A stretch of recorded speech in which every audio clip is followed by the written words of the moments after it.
Finally got a haircut. I am resident of Collinwood for YouTube, Joel Sains. That is my buddy Patrick McCray. That is my buddy Alan Gallant. We're here to review Star Trek Continues, episode Episode 5. 5. Divided we stand, or yeah, divided we stand, Mhm. which does get into the Civil War.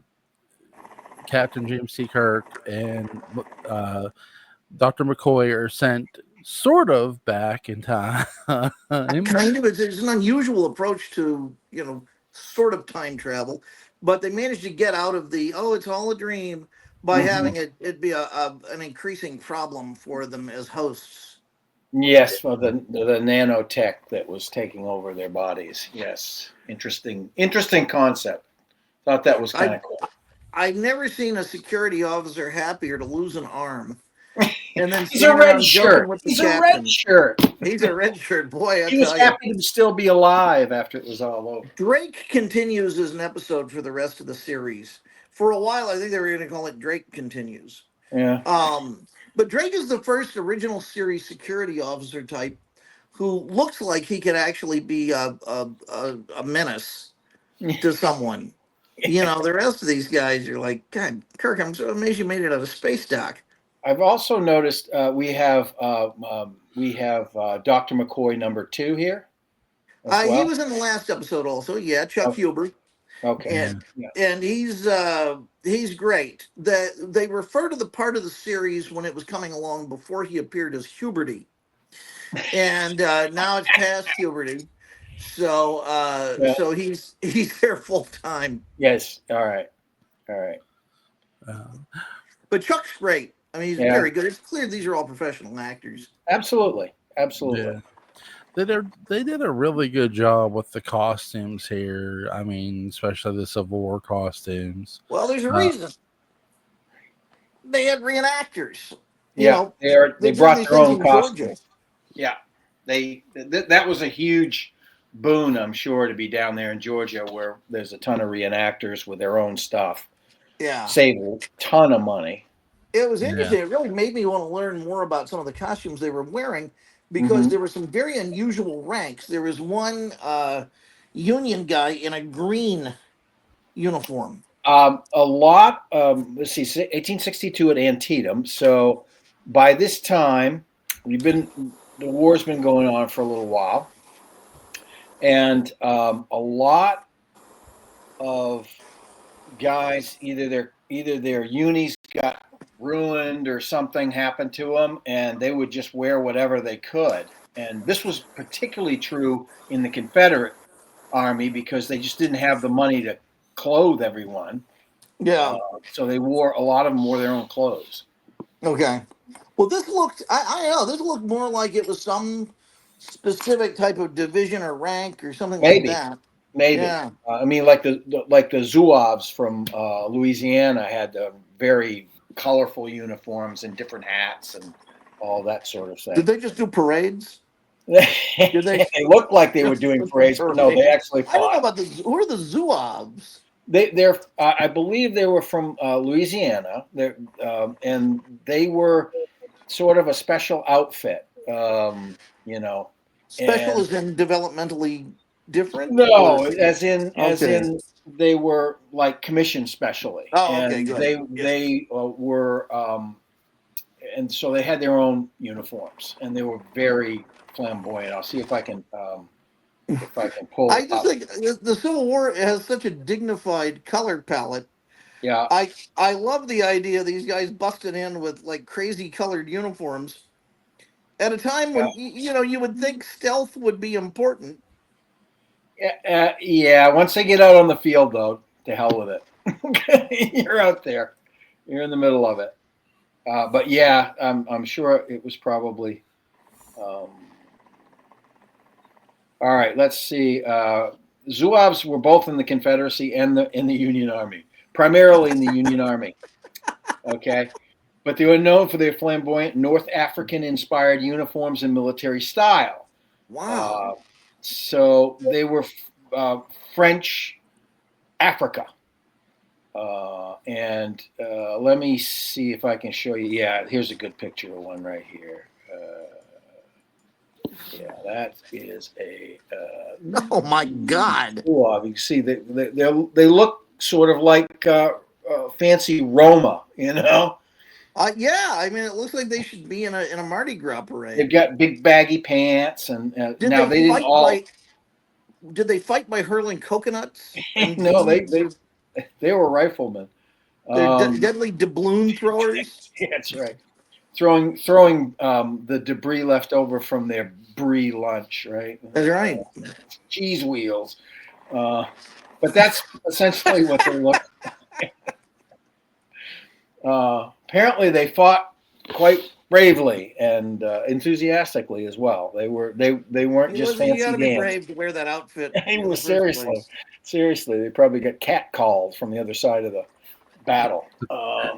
Joel, I'll tell you, you go around in an outfit like that in the neighborhood I grew up in, you'd get what they call you a wet thayer. And you did not want to be the recipient of a wet Oh, thayer. what there? No. Yeah. Well, listen, you're talking to a guy who wore woman's stockings at one point in this time of his life. You're wearing them now. Been there, done that. Yeah. So. Not for about 50 years, but Yeah, right. Well, now, Shatner, but bringing it back to Star Trek, Shatner wore pantyhose when he filmed Star Trek Generations. He and Patrick Stewart, because the costumes were chafing when they were on horseback. Oh, I bet they were. Yeah. And so they found that layer of insulation really helped. He must have been really hot because I think by that time in his career, he was wearing some serious Spanx too. Was he?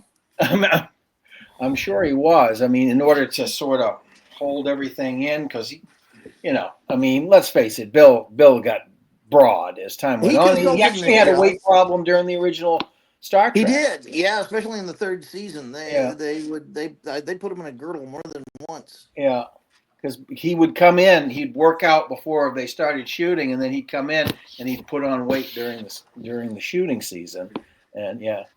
David Gerald wrote about that in the World of Star Trek. Oh, really? And he said that his code name was the Equator. And occasionally they would send photos that they had taken, like stills or things that they had taken out of the reels, and just would leave them for Shatner, vaguely threateningly, to anonymously. keep him on point. Yeah. Yeah.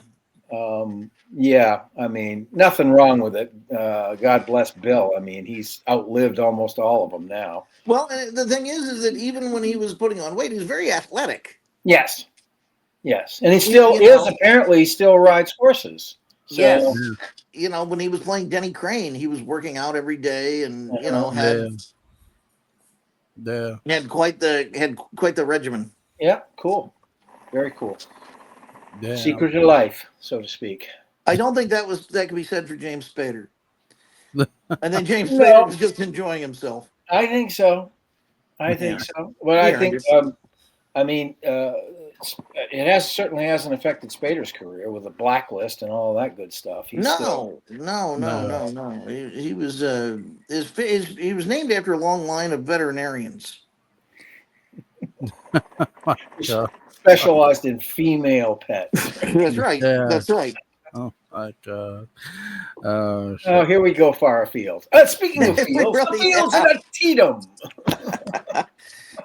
Now I'll tell you what, I don't know what it is about Star Trek and the Civil War, the originals that go well together. It may just be the name Lincoln Enterprises probably floating over everything. Yes. But I found it impossible to have a dry eye during almost any of the speeches given in this, because it's all speeches. Yeah, it's all designed to inspire, It is. There was certainly a bunch of that stuff in the original series as well. And remember when they discovered that these primitive people were living to what they thought were the tenets of the Constitution, but they couldn't pronounce any of the words. Plebnista. Yeah. The Yangs and the Coms. And then Kirk grabs it and starts pontificating immediately. That's right. So that was almost the pilot to the show. That was one of the scripts that that was one of Roddenberry's favorites. Cool. He Well, it's a finally good did one. it. I mean, Yeah. it's a good script. It's but it does wax um, with speechifying, at times. At the Vogue, we would watch that every 4th of July. Yeah. Oh, sure. Cool. Yeah. I love the plot of this episode. They did a really great job. Everybody is just clicking on all cylinders here. So I love the fact that it is a McCoy being a jerk on the bridge episode that causes the problem. As if Yes. McCoy's big mouth is the reason all of this happens. Yes. uh, Um, and it sort of takes that whole relationship and that whole characterization to a point where it definitely crosses the line into. I mean, the one thing about this series that I've noticed too is that they don't wrestle too hard with the Prime Directive. The prime suggestion. That's right. The Prime suggestion: wipe this thing out. It's a Yeah. threat. Wipe it out. Well, that was very true of the United States in the Vietnam era. Oh, of course. Yeah. Of course. So I think again Vic is being very true to Yes. the era in which the show is allegedly kind of sort of being produced. Produced, right? Exactly. What's influencing it in terms of what the writing would be? Yes, absolutely. I like all the characters that show up. I think it's great that McCoy has to immediately work on the guy who is knocking him around with the gun. yes. Mm-hmm. At the beginning. That's perfect. It's Yes. perfect. Absolutely. And Jim is so beautifully manipulative of him. Yeah. You're a doctor. What's the doctor in you say? It's like, damn it. That's Jim. right. All right. Shit. He's Yeah. also melodramatically selfless, like, do what you have to do, Bones. You know what this really made me appreciate though was the character as he has developed of Joe Mabenga on Strange New Worlds, who has turned out to be a cold-blooded Klingon killer and really deadly combatant. And he is not, I think, a we must save them all no matter the cost doctor. He's a war doctor, and Yes. right. Some of these people are not meant to survive. That's They're right. called the enemy. Yeah. Well, that's the thing with certain series when you're getting into battles or wars and you're dealing with life and death. You have to come to the realization, hey, you're not saving everybody if you're a doctor. You have to have that realism with it. No, and it's and also they bring up the barbarism of the past in terms of medicine, which is a common theme with Bones. I mean, every time that they come to some kind of a less advanced technologically civilization, and he's stuck with using a car battery and 2 pencils, to save somebody's life. He would have made a terrible MacGyver. He just would have complained constantly about the substandard equipment. Exactly. Yeah. Oh my God. What's some of you guys' favorite scenes in this one? Oh, I mean, those speeches Kirk gives. Yeah. I mean, Vic really indulged himself, and we're all the beneficiaries of it. It's true, except for the kid he sends to his death. That's well, can't make an omelet without breaking some eggs. That's right. That was his destiny, I guess, is the way you have to put that. So, but yeah, even his coaching of the kid, I think is really very good. He's trying to encourage the kid to realize his own bravery. When they're first, it's just something really very touching about that. Yeah, I mean, there's definitely a direct relationship he has. He's decided that this kid needs mentoring, right? So there's a relationship there. That also puts him smack dab in the middle of that reality that's been caused by these, nanites. Yes. Puts him right into it, commits him to it. And Kirk has this renowned reputation for being able to dodge fate. That's one of the big themes that Nicholas Meyer found.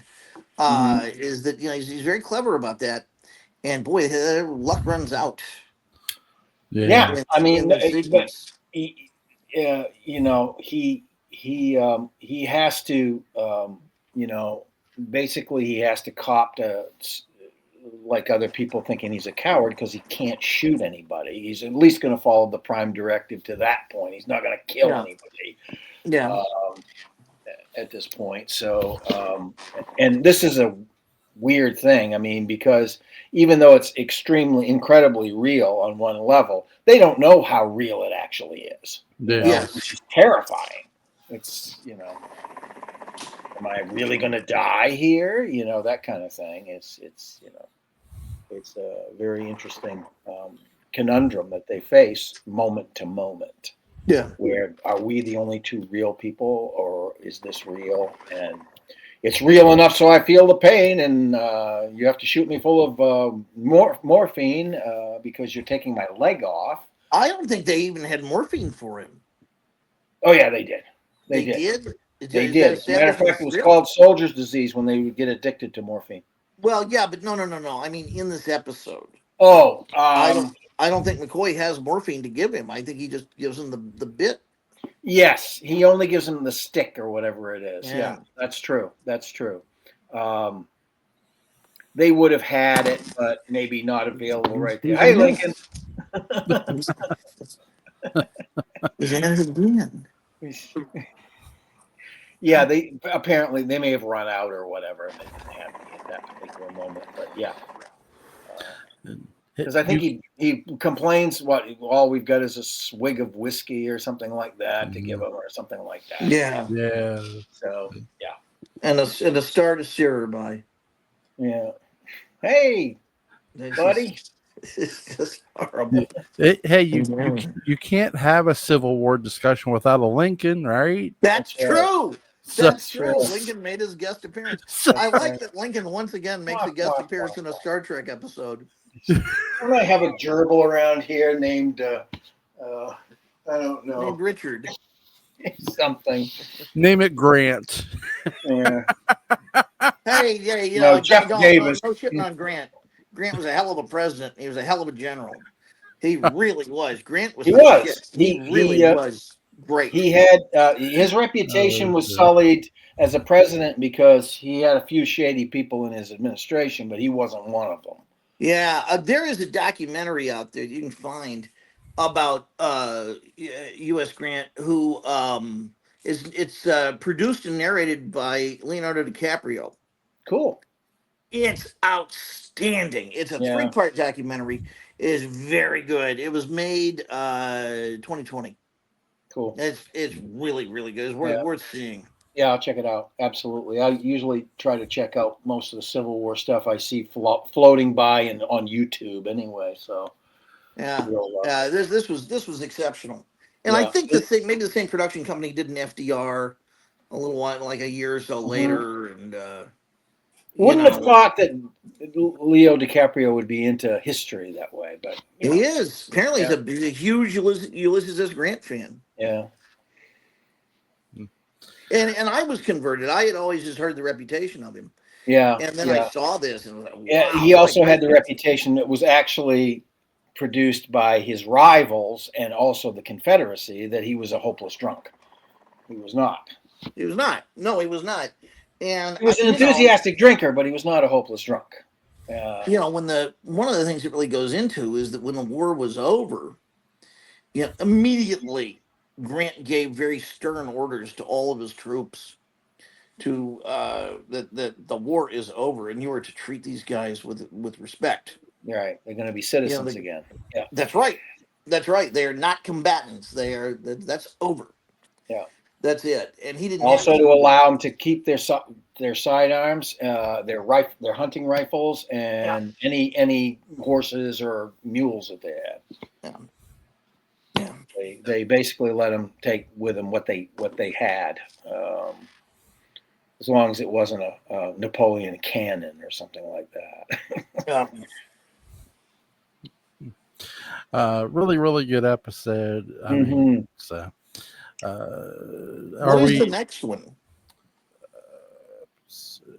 Because we're coming up. This is the 5th episode. I think there are only maybe 3 or 4 episodes left. I think. Perhaps. Oh. Take a look. There's a good child abuse episode. There's a good a good episode dealing with child abuse. Phrase that properly. There's a very good feminism episode that is the episode they would have made in 1970. Right. Come not between the dragons is next. Yeah, that I think is the child abuse episode. Okay. And there's the good one Kipley Brown wrote about that's what starships are for. Yeah, what starships are for? That's episode 9. And then 10 and 11 are basically one episode. They're two-parter, but it's like each of them is almost an hour each. So those I would suggest watching together and treating as a feature. Sure. Yeah. So is there anything you guys want to add about this episode before we go? No, I'm curious about if you want to do the next one. I'm having a blast. Is tomorrow good? Just tomorrow. Yeah. Okay. I will see. So that's the Dragons episode? That's the Dragons episode. Yeah. Okay. Yes. Come not between the dragons. Yeah. Okay, terrific. Okay. Cool. And I honestly think come October we need to review Jason X, guys. I really do. I'm all for it. We need to do Halloweeny stuff in October. Yes, I agree. Do some Halloweeny stuff, different including different genres. Including the Paul Lynde Halloween special. Yes. Oh, you've not lived until you've seen the Rhinestone Trucker. You want to talk about somebody who's bursting out of the closet? Oh my God. Oh my God. And Tim Conway just looks like I thought I was crazy. Yeah. I've seen some Halloween costumes that are just absolutely growing up, like going to school when kids were allowed to dress up in school. Sure. Just absolutely hilarious. I mean, downright funny. Somebody dressed up as a Weird Al Yankovic. Sure. Yeah. That's an easy one. You only need like a Hawaiian shirt. Right. A pair of slacks and a curly wig, long-haired wig. Yeah. I would go back and forth between being John Harvey Kellogg and Sylvester Graham, as every other year. Nice. No, I prefer to go as like Whittaker Chambers. Yes. With spy papers flying. Oh my gosh. That creep. Oh my God. Link to Patrick McCray's Dark Shadows Daybook Abound is going to be in the description box. Link to Alan Gallant's YouTube channel Collinsport After Dark is going to be in the description box. Watch me, baby. Watch me go. Yeah, go check out Alan's channel. It's really, really good, really informative. Guys, I'll see you tomorrow night and take care. Okay, take care, sir. Bye-bye. Bye.